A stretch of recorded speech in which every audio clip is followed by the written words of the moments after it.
বান্দরবানের বিশুদ্ধ পানির সংকট লাঘবে ৩৫০ কোটি টাকা ব্যয়ে প্রকল্পের কাজ শুরু করেছে জনস্বাস্থ্য প্রকৌশল অধিদপ্তর।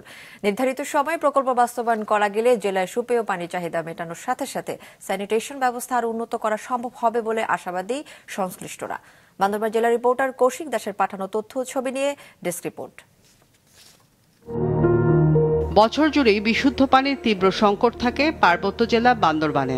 মাটির নিচের স্তরের পর্যাপ্ত পানির লেয়ার না থাকা, দুর্গম এলাকা হওয়ায় বিভিন্ন এলাকার মাটি পাথুরে হওয়ায় এবং পানির উৎস কম থাকায় বান্দরবানে এই পানির কষ্ট চরম আকার ধারণ করেছে। সার্বক্ষণিক সুপেয় পানি ও স্যানিটেশন ব্যবস্থা নিশ্চিত করতে এশিয়ান ডেভেলপমেন্ট ব্যাংক এডিবির অর্থায়নে বান্দরবান জনস্বাস্থ্য প্রকৌশল অধিদপ্তরের বাস্তবায়নে পার্বত্য চট্টগ্রামে সমন্বিত ও টেকসই পৌর পানি সরবরাহ ও স্যানিটেশন নামে প্রায় ৩৫০ কোটি টাকার একটি প্রকল্পের কাজ শুরু হয়েছে। এতে খুশি স্থানীয়রা। পানি সংকটটা তো আসলে বান্দরবানের অনেক পুরানো সমস্যা।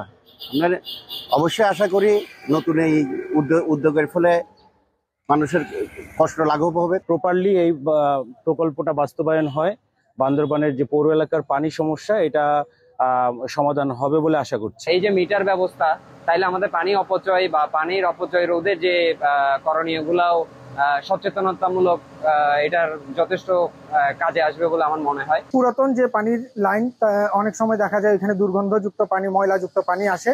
নতুন যে লাইনটি আসছে সেটি যাতে পরিষ্কার এবং ইকুইপমেন্টগুলো যাতে উচ্চ মানের হয়।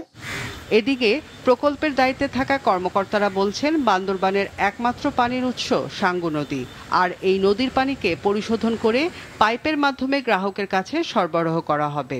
এই প্রকল্পের কাজ সঠিকভাবে বাস্তবায়িত হলে জেলায় পানি সংকট দূর হবে।